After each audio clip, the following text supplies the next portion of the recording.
Greetings everyone, myself Prachi and today here I am to present my website जिसका निश है textile manufacturer और the name of my product is FlexiFits which is presenting on your screen। तो पहले हम जान लेते हैं वेबसाइट क्या होता है। सो website is a collection of web pages जिसमें बहुत सारे वेब पेजेस रहते हैं जिसमें एक डोमेन नेम रहता है with the help of internet जिसके थ्रू हम वेबसाइट देखी जा सकती है। तो लेट्स मूव फर्दर। अब मेरी जो वेबसाइट है उसको बनाने में क्या स्टेप्स लगे हैं, तो जैसा कि फर्स्ट है कॉम्पिटिटर रिसर्च। तो कॉम्पिटिटर रिसर्च की थी मैंने, जिसके लिए मैंने एक प्रॉपर टेबल बनाया था which I will present you in the ending part of this presentation. तो हमने कॉम्पिटिटर्स की रिसर्च की और एक प्रॉपर टेबल बनाया गया था उसका कि हमें क्या चीज़ें कॉम्पिटिटर्स की अच्छी लगी, क्या चीज़ें हम अपनी वेबसाइट में ले सकते हैं उस हिसाब से। सो फर्स्ट स्टेप हमारा कॉम्पिटिटर रिसर्च था। मूविंग फर्दर सेकेंड स्टेप जो हमने लिया था वो था सिलेक्टिंग द थीम। तो थीम हमारा जो वेबसाइट है वो कि वर्डप्रेस में बनाई गई है, तो हमने थीम लिया था और मेरी थीम का नाम है कीटोस। इसमें ये थीम लेने से पहले मैंने दो वेबसाइट और बनाई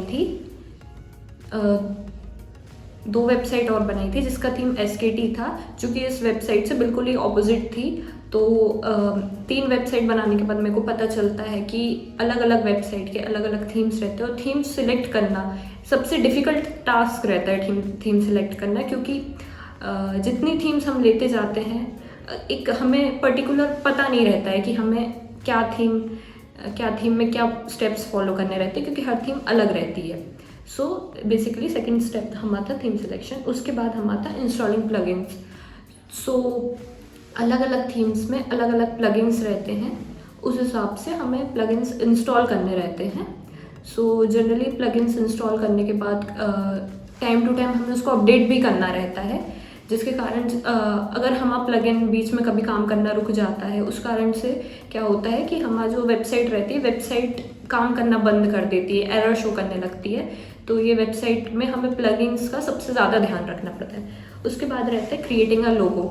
तो हमने लोगो बनाया था अपनी वेबसाइट का, जो कि मैंने कैनवा से बनाया था। इसके लिए और टूल्स भी आते हैं। तो लोगो बनाने में मेरे को दिक्कत ये गई थी कि जो बैकग्राउंड मेरे को प्लेन नहीं मिल पा रहा था, तो उसके लिए भी हमने एक BG रिमूवर करके यूज़ किया था एक टूल।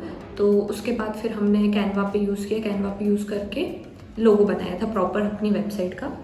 उसके बाद था एडिंग साइट आइकन। तो जो हम साइट आइकन होता है वो एक आइकन रहता है जो अपनी टैब के ऊपर साइड में आइडेंटिफाई करने के लिए कि आपकी कौन सी वेबसाइट खुली हुई है उसके लिए यूज़ होता है। तो जो साइट आइकन रहता है वो कस्टमाइज़र में यूज़ होता है। कस्टमाइज़र से हम जाते हैं जनरल सेटिंग्स में, वहाँ पे जाके साइट सेटिंग करके एक ऑप्शन आता है, वहाँ से फिर हम साइट आइकन लगाते हैं अपना, जिससे हम आइडेंटिफाई कर सकें कि हमारे टैब पे कौन सा पेज खुला हुआ है।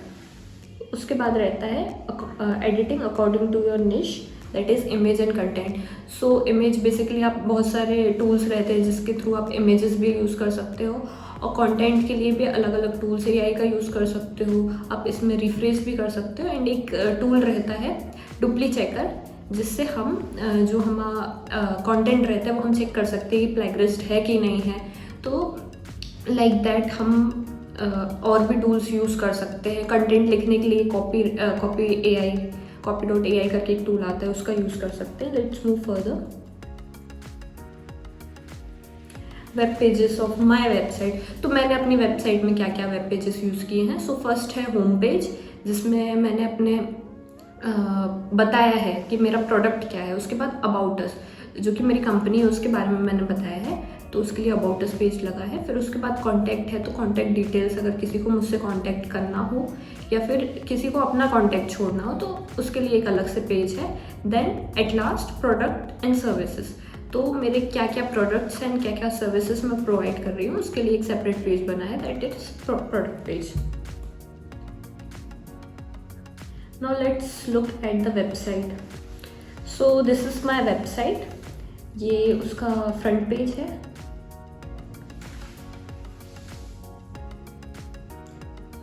This is the logo of my website.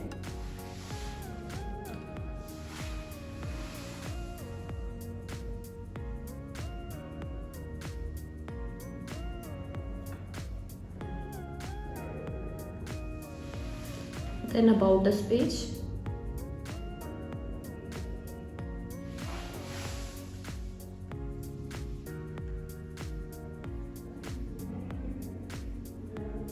Then contact page. And then the product page.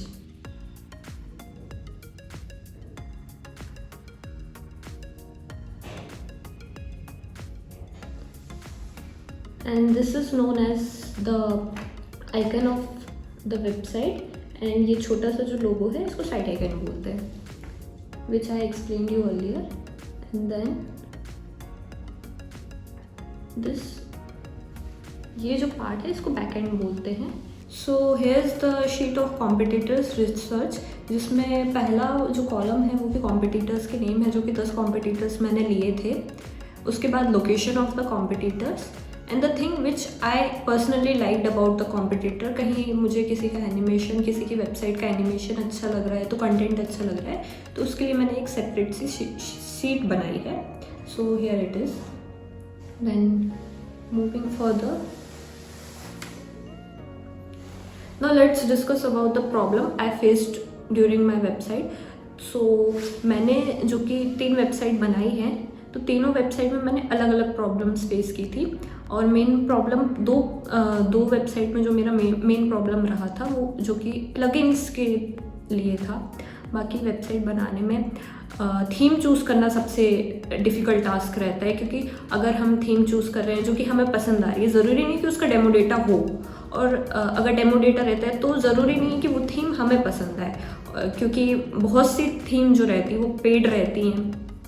तो इसलिए थीम चूज़ करना पहला रहता है. देन सेकंड, हमें इमेजेस देखना. इमेजेस ज़रूरी नहीं है कि हम लोग को इमेज मिल जाए, PNG मिल जाए हमें. बहुत सी इमेजेस रहती है जिस पर कॉपीराइट भी रहता है, और बहुत सी इमेजेस ऐसी भी रहती हैं जो कि PDF फॉर्म में डाउनलोड होती है. तो इमेज चूज़ करना हो गया. और हम लोग को थीम को समझना, क्योंकि तीनों थीम मैंने जो देखी थी, तीनों थीम को समझना, तीनों थीम वर्क अलग अलग तरीके से करती है. तो ये एक एडवांटेज भी हो सकता है कि जितनी ज़्यादा थीम पे आप काम करोगे उतना ज़्यादा आपको सीखने को मिलेगा.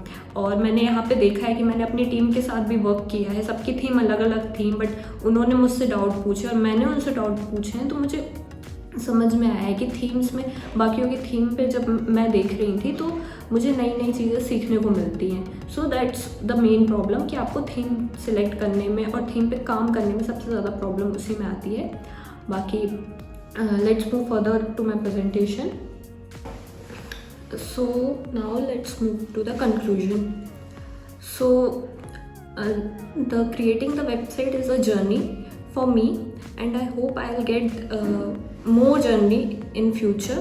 और मैंने जैसा कि बताया स्टार्टिंग से लेके एंड तक कि मुझे क्या क्या स्टेप्स लगे वेबसाइट बनाने में, उसको एडिट करने में, उसकी फिर थीम सिलेक्ट करने में, and everything that I told you, competitor research and everything and all.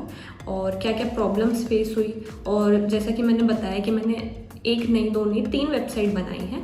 तो इस हिसाब से it was very good for me, and new experience था मुझे वेबसाइट क्रिएट करने का, वेबसाइट क्रिएट करने का, वेबसाइट बनाने का, एंड वेबसाइट में बहुत कुछ सीखने का. And I should thank my teacher as well as my colleagues कि उन्होंने मेरी हेल्प की, और उन्होंने हेल्प करने के साथ साथ मुझसे खुद के डाउट्स भी पूछे, जिससे मुझे नई नई चीज़ें पता चली, जिससे मेरे डाउट्स भी कहीं ना कहीं क्लियर हुए.